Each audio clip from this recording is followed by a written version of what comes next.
11월 미국 대선을 앞두고 푸틴 러시아 대통령이 자신이 지지하는 후보를 공개했습니다. 푸틴의 선택을 받지 못한 후보는 뜬모를 웃음을 자아냈는데요. 푸틴이 지지한 후보 누굴지 영상으로 확인해 보시죠.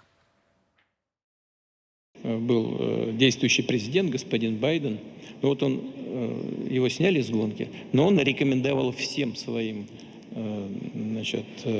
сторонникам поддержать госпожу Харрис. Она так выразительно и заразительно смеется, что это говорит о том, что у нее все хорошо. Трамп, он же ввел столько количества всяких ограничений и санкций в отношении России, сколько до него ни один президент раньше не вводил.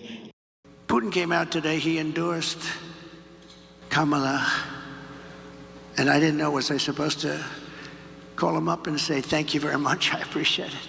I don't know exactly what to say about that. I don't know if I'm insulted or he did me a favor.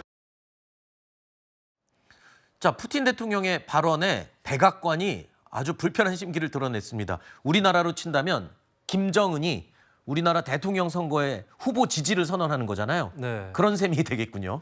네, 트럼프 후보 아까 화면을 보셨는데 조금 자제하면서 얘기하는 것 같긴 한데 이미 속으로는 땡큐 이러고 있었던 것 같습니다. 네. 네, 사실 근데 이거 좀 주의해서 봐야 될 게 정말 푸틴 대통령이 해리스 후보를 좋아해서 지지하는 것일까? 지지하는 건 맞는 것일까? 네. 왜냐하면 이거는 어떤 효과를 불러일으킬지 뻔히 아는 거 아니겠습니까? 네. 본인이 그렇게 얘기하면 그렇죠.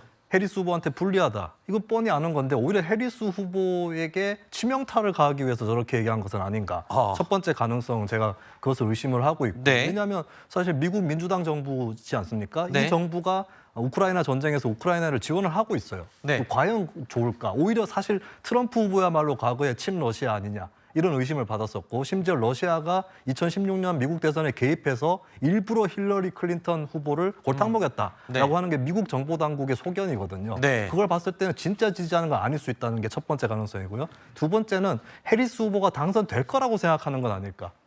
예, 미리 당선될 거기 때문에 좀 좋게 얘기해 주는 거죠. 네. 4년 전에도 바이든 후보가 당선이 됐지 않았습니까? 네. 나름대로 러시아도 정보기관을 통해서 미국 대선을 한번 점쳐볼 수 있을 텐데 네. 러시아도 미국 민주당의 승리를 예견하고 있는 건 아닌가 이런 가설도 한번 말씀드립니다. 일단 뭐 푸틴이 오지랖이 넓은 것 같다라는 느낌을 지울 수 없고 지난주에 얘기했더니 진짜 트럼프 대통령 성대모사를 하시는군요, 평론가님. 자, 이 푸틴 대통령의 선택을 받지 못한 트럼프. 이 트럼프가요. 하지만 이 사람의 선택은 받았죠. 그 곁에는 CEO 일론 머스크가 있습니다. 머스크는요, 트럼프 후보를 공개 지지하는 유명인 가운데 한 명이죠. 이런 일론 머스크에게 트럼프 후보는 자리 하나를 약속을 했습니다.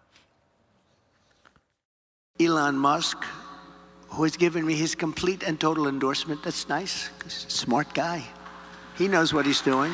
I will create a government efficiency commission task. Elon, because he's not very busy, has agreed to head that task force. Be interesting. 자, 물론 트럼프 후보가 재선에 성공해야 가능한 일이겠지만 미국 내에서는 이 발언 때문에 벌써부터 우려의 목소리가 나오고 있다고요? 그렇습니다. 특히나 미국은 우리보다 그 이해 충돌에 대한 게 훨씬 더 엄격하지 않습니까? 네. 그런데 이제 저 정보 효율위원회라고 하는 것이 결국에는 여러 부처에 널리 관계될 수밖에 없는데 일론 머스크가 본인의 기업을 워낙에 많이 소유를 하고 있고 특히나 그 과거에 트위터죠. 지금은 X라고 부르는 그 SNS 기업을 소유하고 있고 그다음에 또 스페이스X도 정부로부터 보조금을 받고 있는 게 있을 거고 그다음에 또 테슬라는 또 전기차 산업에 대한 미국 연방 정부의 정책과 직접적으로 연관이 되지 않겠습니까? 네. 그러면은 이렇게 일론 머스크가 만약에 트럼프 후보가 당선이 돼서 정부 효율위원장으로 국정에 전면적으로 참여를 하게 되면 그런 것이 이제 이해충돌 소지가 대단히 크다고 보는 것이죠. 그리고 이제 일론 머스크는 사실 그동안에 여러 가지 언행에 있어서도 튀는 언행이 많지 않았습니까? 네. 그렇기 때문에 성공한 기업가라고 하더라도 또 정계에 투신했을 때 성공한 정치인이 될 수 있을지 그런 것도 별개의 문제다라는 말씀도 아울러 드립니다. 네.